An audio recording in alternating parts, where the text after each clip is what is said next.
días y bienvenidos a Parlamento. Arrancamos el repaso de la actualidad semanal de la Cámara Legislativa. Por primera vez bajan las listas de espera para operarse, para una consulta y para un especialista. Así lo ha defendido esta semana el Gobierno en comisión parlamentaria, pero la oposición desconfía de esos datos.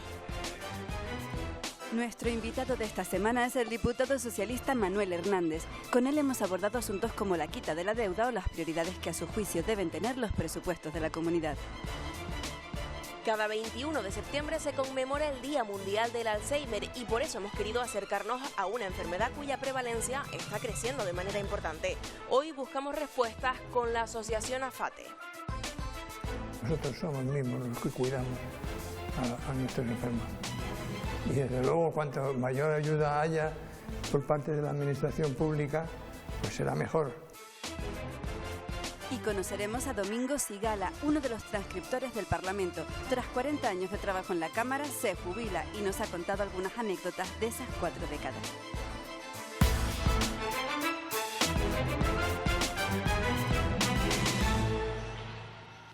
Comenzamos hablando de listas de espera porque baja un 3,2% el número de pacientes que esperan para ser operados. En total, 31.879 personas están en esta situación y de media esperan 109 días. Estos son 44 días menos que hace 2 años. Unas cifras que han generado debate en la Comisión de Sanidad.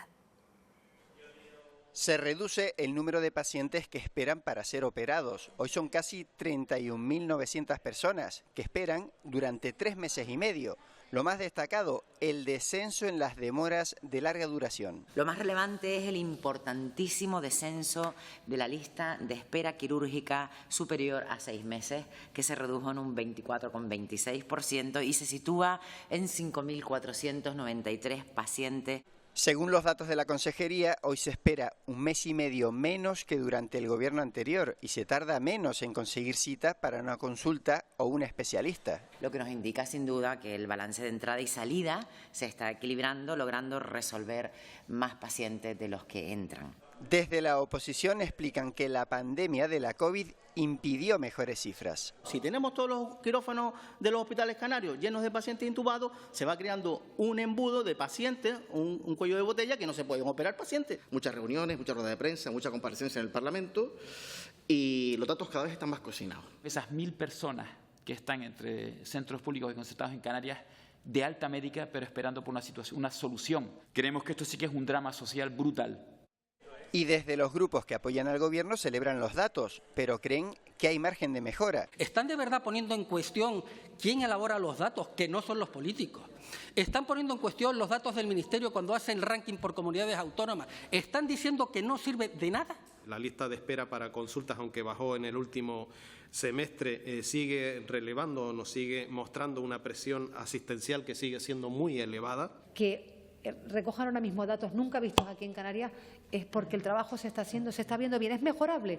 Obviamente. Con todo, hoy se espera en las islas por una operación 109 días, por debajo de la media nacional, donde esta demora es de 126 días. Mujeres víctimas de violencia de género se han presentado a 4 procesos selectivos de la comunidad autónoma. A todas se les ha garantizado con éxito la confidencialidad durante todo el proceso, incluyendo el envío de correos y de documentación. Se cumple así con el protocolo puesto en marcha por el Gobierno de Canarias en 2024 con el objetivo de que nadie deje de optar a un puesto de trabajo por miedo a que se desvele su identidad. La oposición ha pedido que se publicite más este protocolo. ¿Qué queremos garantizar? Que en el proceso selectivo nadie sepa que participa una mujer víctima de violencia de género, salvo la gestora confidencial y el secretario o secretaria del tribunal, y que su identidad no sea publicada en ningún boletín ni en ningún listado, de manera que utilizará la identidad ficticia. Yo creo que hay que buscar otros mecanismos de publicidad.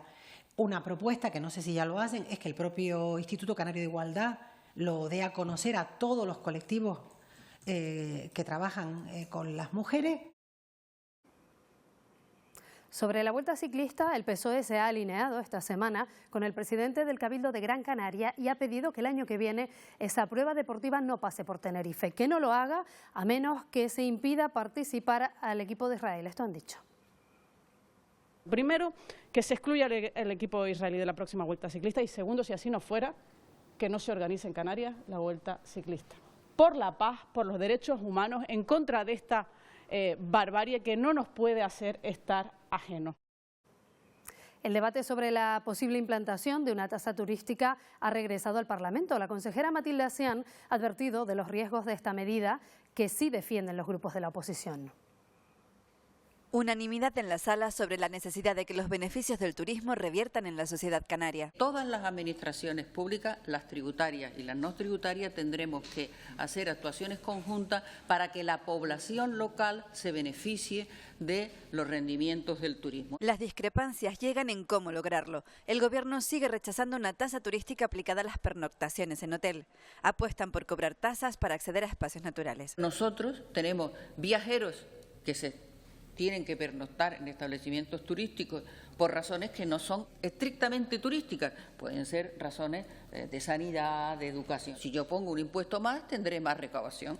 Ahora, si yo lo que quiero es frenar la llegada de turistas porque ponga un impuesto a la estancia turística, ¿lo voy a lograr? Evidentemente no. Una tasa turística que sí defiende la oposición. Una mayor contribución fiscal que permita desarrollar una mejor inversión en infraestructuras, en reforzar servicios públicos y en proteger nuestro territorio. No va a resolver ningún reto, pero menos los de sostenibilidad, que son los que principalmente demanda la sociedad canaria. ¿Cómo es posible que el generador del 35% del presupuesto del PIB de Canarias no termine de repercutir en la población? Lo que se pretende, pues, con la tasa turística que defendemos, es que ese turismo contribuya de manera justa al bienestar de la sociedad. El objetivo es que los beneficios del turismo repercutan en la población de Canarias. El impuesto turístico lo pagarían también los residentes. ¿Saben por qué? Porque allí donde se aplica, Baleares y Cataluña, ya lo pagan los residentes. La consejera de Hacienda ha asegurado que informes recientes de Baleares y Cataluña confirman que los fondos recaudados por su tasa turística no siempre se han destinado a mejorar la sostenibilidad. Pues Matilde Asián también ha manifestado su preocupación por la centralización y el nuevo marco financiero de la Unión Europea a partir de 2027. Además ha advertido sobre el llamado Fondo de Seguridad y Prosperidad Sostenible, que recogerá todos los fondos como el de Desarrollo Regional, de Migración y Fronteras o los planes de Agricultura y de Pesca. Fondos, dijo, a los que habrá que estar muy atentos para que no dejen de cubrir las necesidades específicas de nuestro archipiélago. Y sobre los fondos que recibe Canarias o el reparto de la riqueza hemos hablado en nuestra entrevista de esta semana con el diputado socialista Manuel Hernández.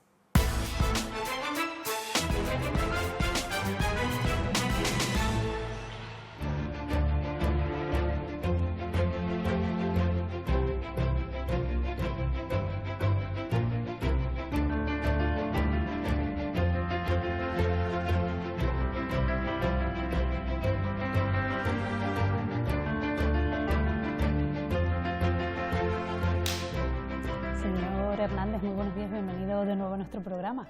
Muy buenas, pues muchísimas gracias por la invitación y por dejarme participar en este programa Parlamento que tan importante labor hace de divulgación y de acercar la actividad parlamentaria a toda Canarias. Quiero empezar preguntándole por el dinero, por esa base sobre la que se construyen prácticamente todas las políticas en las comunidades autónomas, en los territorios. Ahora está en discusión la deuda, la condonación de la deuda. Dice el Estado que a Canarias se le va, digamos, a perdonar el 50% de su deuda. Esto, si no tengo mal el dato, son unos 3.000 millones de euros. Pero claro, dice el Gobierno de Canarias que ese anuncio o ese cálculo es un timo. ¿Esto cómo se le explica a los ciudadanos? Bueno, yo creo que en un tema tan complejo es necesario el rigor a la hora de explicar precisamente estas medidas para que la ciudadanía las pueda comprender en sus justos términos.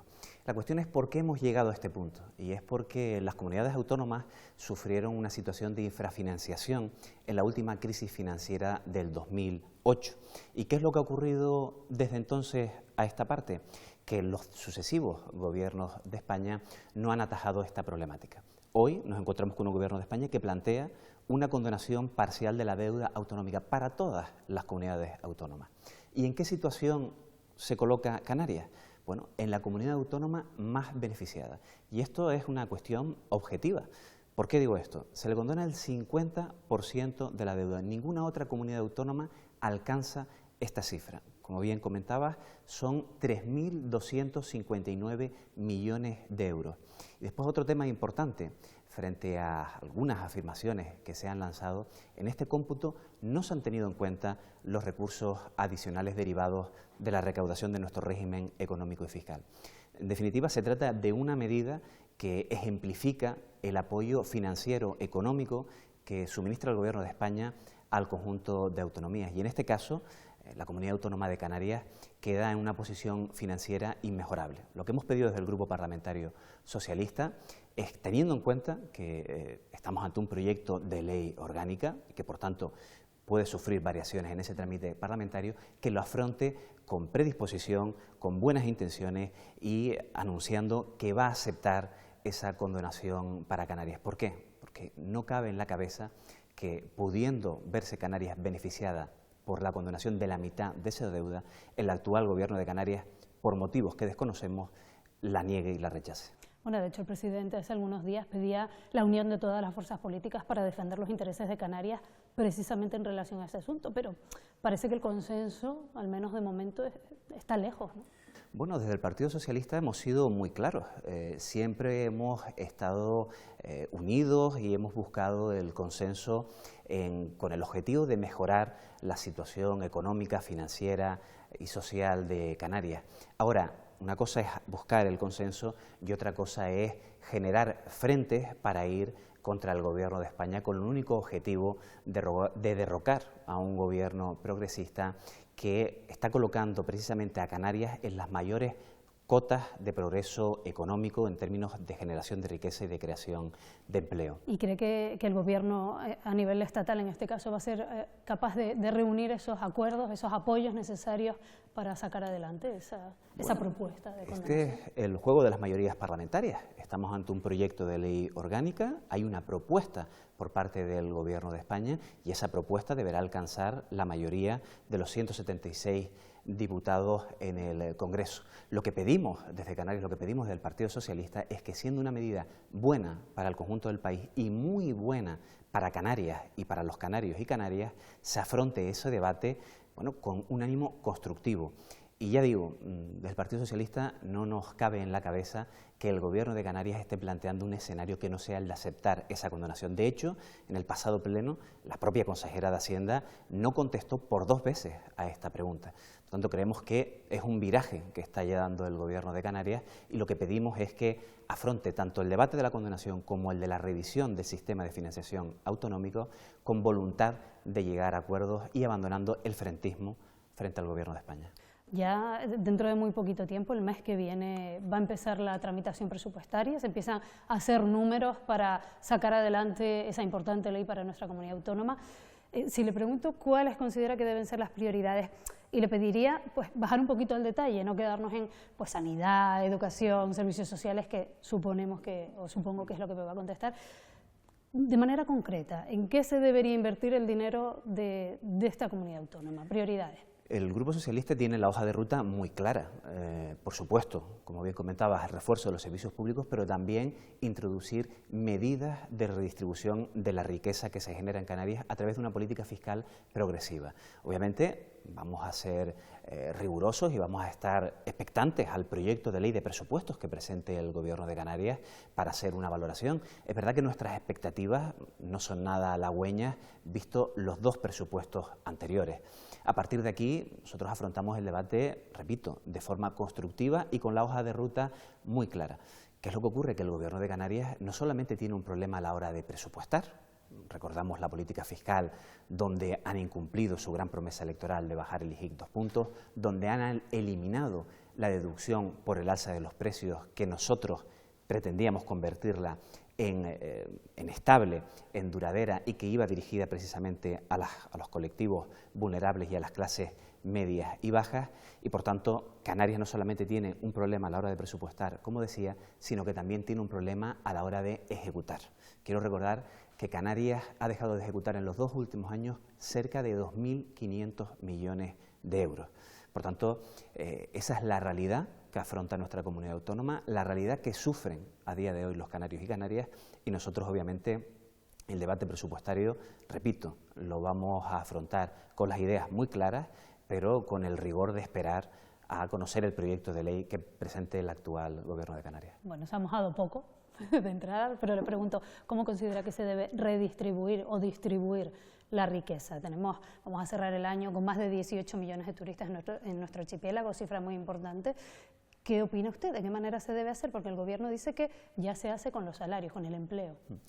Hemos sido muy claros en los diferentes debates parlamentarios, los diferentes miembros del Grupo Parlamentario Socialista que hemos tenido que intervenir. En primer lugar, pedíamos que el Gobierno de Canarias ejerciera una actitud de liderazgo frente a la necesidad de revisar los convenios colectivos del sector de la hostelería que mejoraran precisamente la capacidad adquisitiva de los trabajadores y trabajadoras del sector. Un ejercicio de un liderazgo que no se ha producido, sino que ha sido cubierto, en este caso, por la responsabilidad de sindicatos y patronal. Y por otro lado, también pedíamos que el Gobierno de Canarias tomara medidas reales de redistribución de la riqueza. Y el Partido Socialista ha sido muy claro. Entendemos que el mejor instrumento que tiene hoy Canarias para redistribuir la riqueza que genera nuestro principal motor económico es el establecimiento de un impuesto a las estancias turísticas. Un impuesto que nosotros calculamos que podría recaudar en torno a 250 millones de euros para una finalidad concreta, que dejara exentos a los residentes canarios. Entendemos que desde el punto de vista de la normativa estatal y comunitaria sería posible hacerlo, y lo que hemos encontrado hasta la fecha es negativas a través de diferentes excusas, algunas peregrinas, que han ido cayendo como un castillo de naipes. Aquí lo que hay es la ausencia de voluntad política para precisamente al sector turístico, que está en unos términos récord, unas cifras récord, como bien comentabas, de facturación, récord de turistas, récord de beneficios empresariales.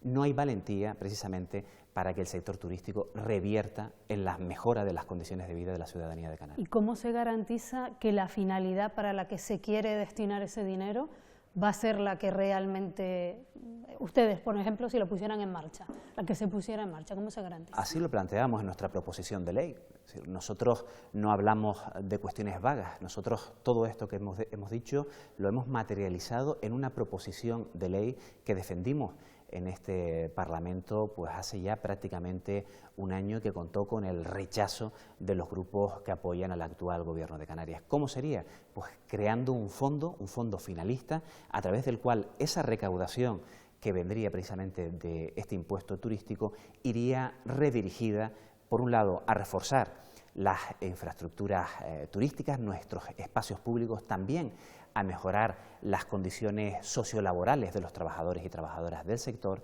a través de la creación de una comisión que sea la que redirija esos fondos para unos objetivos que garanticen la sostenibilidad social, económica y ambiental del archipiélago.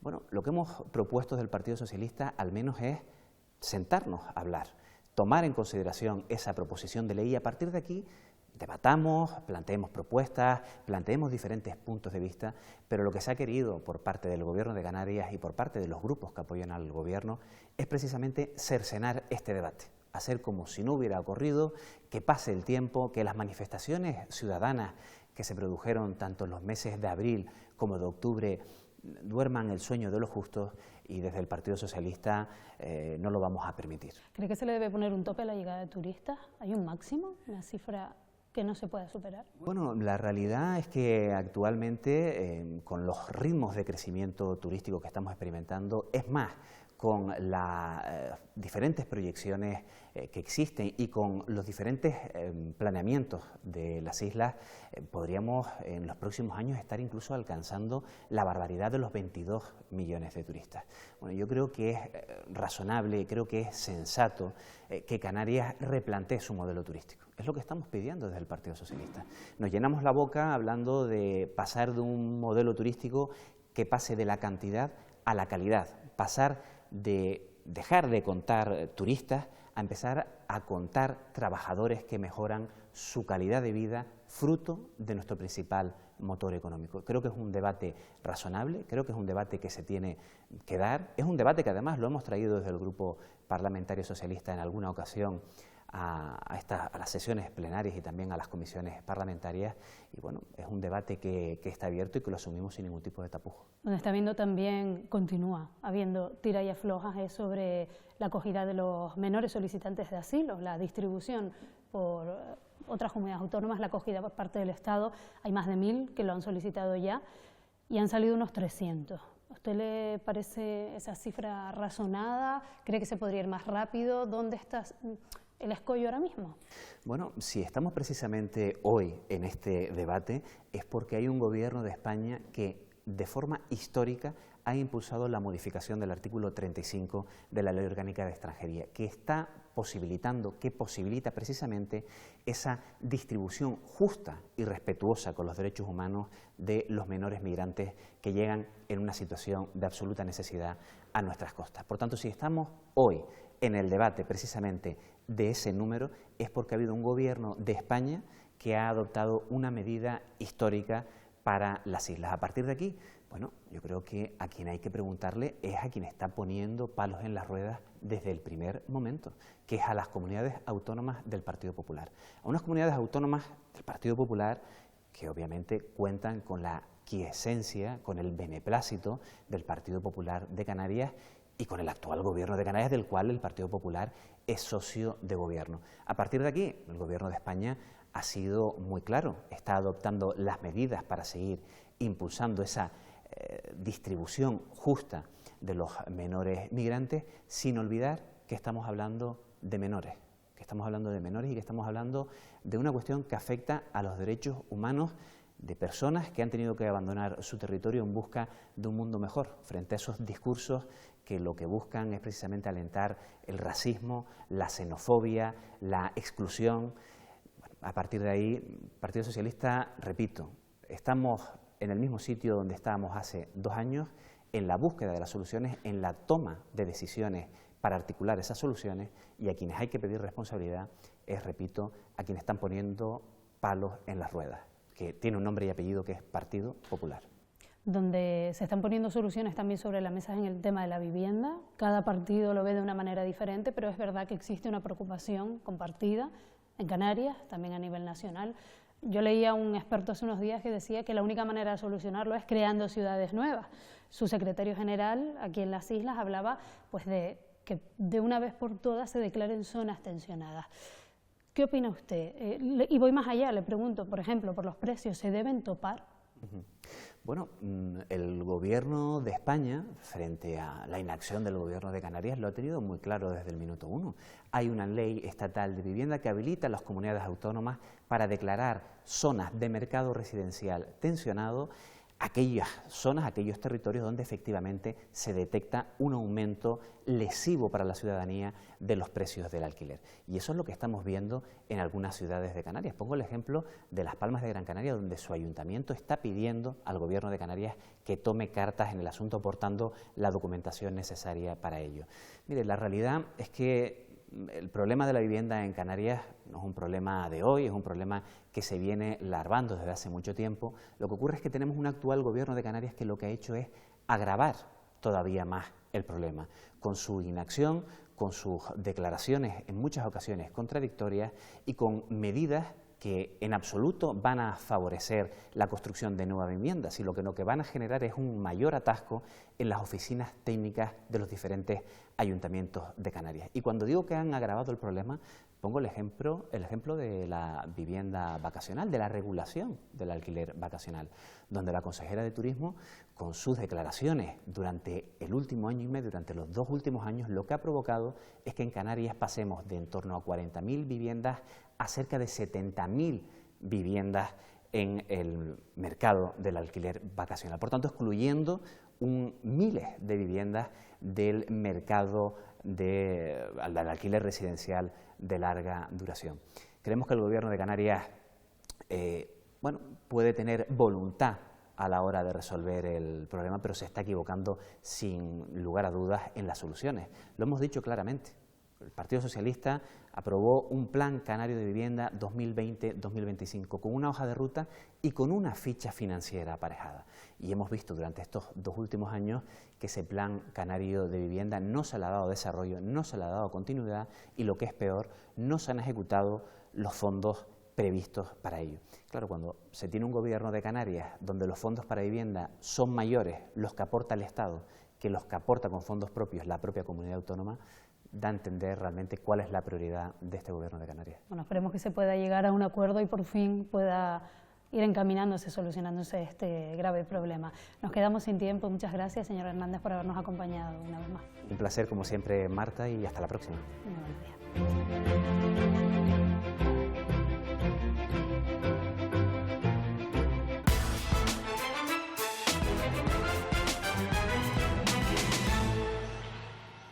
Este pasado viernes, justo el día en que se cumplieron 4 años de la erupción de La Palma, quedó aprobada en comisión la Ley de Volcanes de Canarias, cuya votación final será en el pleno de esta semana.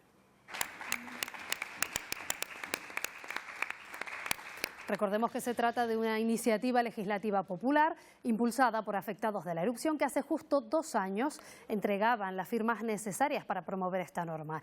La ley incluye un estatuto del afectado, ayudas agrícolas y económicas y otras compensaciones para garantizar una recuperación digna tras cualquier erupción volcánica que pueda acontecer.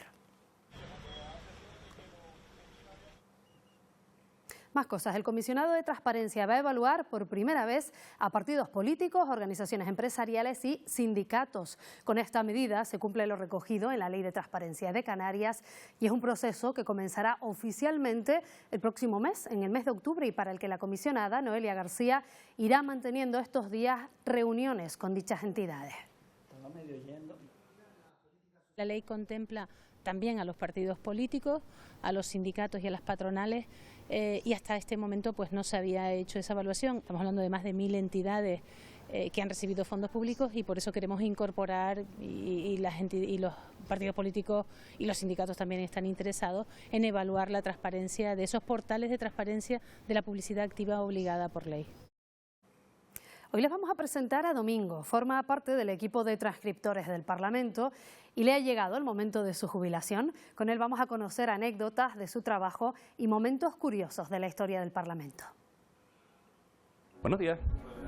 Ha sido responsable de algunos de los textos más importantes del Parlamento. Desde los proyectos de ley hasta las preguntas que se formulan en el Pleno o en cualquier comisión. Junto a su equipo realiza la edición y transcripción. Con una serie de grabaciones que nos facilitan un programa troceaditas y nosotros con nuestros cascos y nuestro pedal pues vamos transcribiendo. Gente que articula mejor y los puede transcribir con más facilidad. Y algunos diputados pues que realmente tienes que oírlos varias veces. En 4 décadas ha sido testigo de toda una revolución tecnológica. Cómo ha ido pasando a las máquinas eléctricas, a unas famosas IBM que funcionaban con una bola, y cómo se ha ido abriendo después el campo de la autoedición. Entre sus anécdotas recuerda que por estar el Parlamento en obras en los 90 llegaron a celebrarse plenos en un teatro. Fue ver cómo nuestros políticos hacían su obra de teatro y nosotros tras el telón éramos los tramoyistas. Domingo Sigala García se jubila.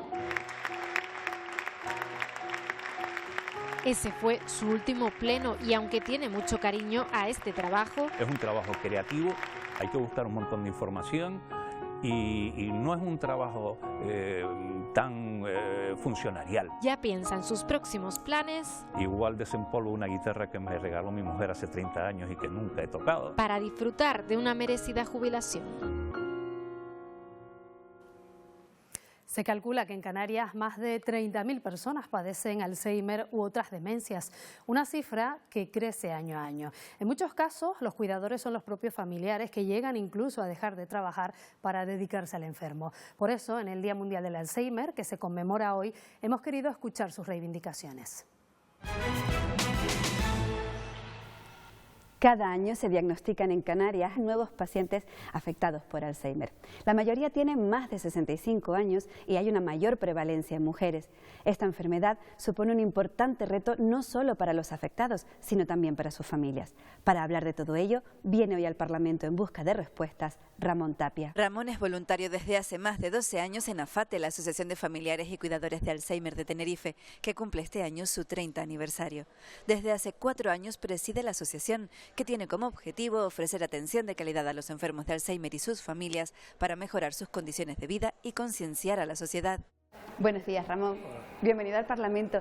Vamos a aprovechar esta visita para hablar de cuáles son las necesidades de las personas que padecen Alzheimer aquí en Canarias. La conocida Ley de Dependencia, que entró en vigor en el año 2007, impuso 2 obligaciones, como son el reconocimiento de grado y el PIA, de carácter, digamos, burocrático, que están generando un tapón en muchos centros, consecuencia de la avalancha de solicitudes que tiene la Administración para hacer ese trámite, que en ocasiones ha llegado a durar hasta incluso 3 años. En abril aprobamos el decreto que simplifica ese proceso y ya hemos incrementado a casi el triple el número de expedientes que se están resolviendo mensualmente. Si, por ejemplo, el profesional te va a ver a principios de mes, a finales de mes ya la estás cobrando.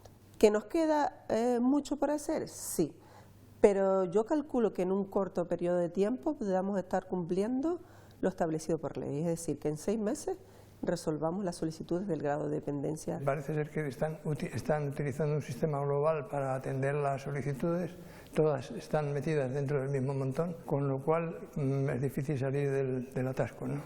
Nosotros hemos pedido ya a la Administración que nos permita tener una lista propia con los enfermos de Alzheimer. Nosotros estamos priorizando los menores de edad, aquellos con unas patologías que son muy rápidos, los mayores de 80 años. No hay una priorización por enfermedades exclusivas, porque tampoco la hay a nivel estatal. Los cuidadores sufren, son sufridores natos, nosotros somos mismos los que cuidamos a nuestros enfermos.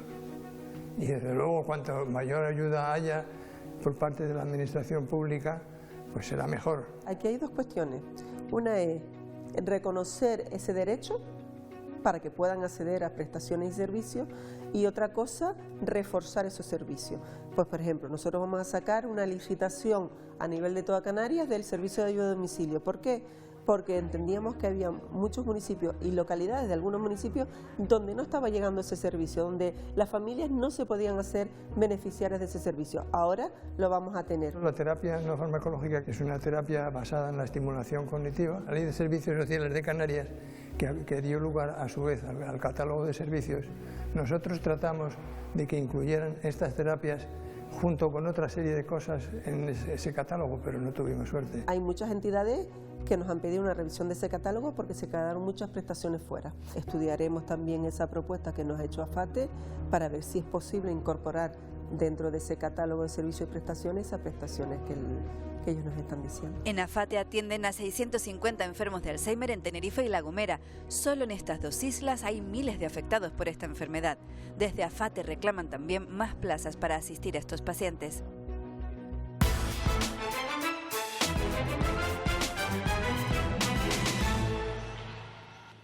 La actividad física es fundamental para nuestra salud y el Día Sin Coche, que se celebra cada 22 de septiembre, puede ser la excusa perfecta para movernos de otra manera.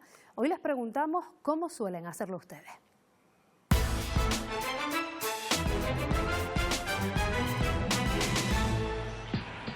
El Día Sin Coches tiene su origen en la crisis del petróleo de 1973, pero no es hasta el año 2000 cuando la Comisión Europea lo crea para incentivar otros medios más sostenibles. Les preguntamos a ustedes si creen que es posible dejar de lado estos vehículos. Siendo autónomo y siendo agente comercial, para mí sería imposible. Estamos muy enganchados al desplazamiento individual. Siento que el coche, y más aquí en Tenerife, es súper fundamental para poder moverme. ¿De qué sirve que un día no conduzcas? Lo que hay que tener una conciencia diaria. Sin coche no creo que puedes ir al trabajo, me parece un poco difícil. Prefiero coger el transporte público para no gastar gasolina. No me veo ahora mismo teniendo una vida sin coche porque mi estilo de vida no me lo permite. Cuando voy a las 3 citas a la playa con mi familia, siempre cojo el transporte público en vez del coche. Las guaguas no llegan, o si llegan son a lo mejor 2 al día. Si vives en el sur, en el norte, Alicante y vienes a trabajar a Santa Cruz, es bastante complicado. Pese a las alternativas existentes como guaguas, tranvías y bicicletas, en Canarias hay 850 vehículos por cada 1000 habitantes. Pues sea cual sea el medio que empleemos para movernos por Canarias, son miles los rincones que merece la pena visitar. Esta temporada queremos mostrarles los favoritos de los y las diputadas de nuestro Parlamento. Empezamos por Manuel Hernández, que inaugura esta nueva sección. Probablemente es la pregunta más difícil a la que me sometan el día de hoy. Entenderán que tire para mi isla, para Fuerteventura, que tiene unos rincones maravillosos, Los Molinos, Ajuy, Cofete, El Cotillo. Pero si tengo que elegir un rincón favorito, un lugar en el que perderse, elegiría sin ninguna duda Corralejo. Corralejo porque al final sigue siendo un pueblo que mantiene todavía la esencia del pueblo marinero, pueblo costero, y que además une esa condición a una localidad turística de las mejores de nuestra comunidad autónoma. Y dentro de Corralejo esos pequeños rinconcitos me van a permitir que me los reserve.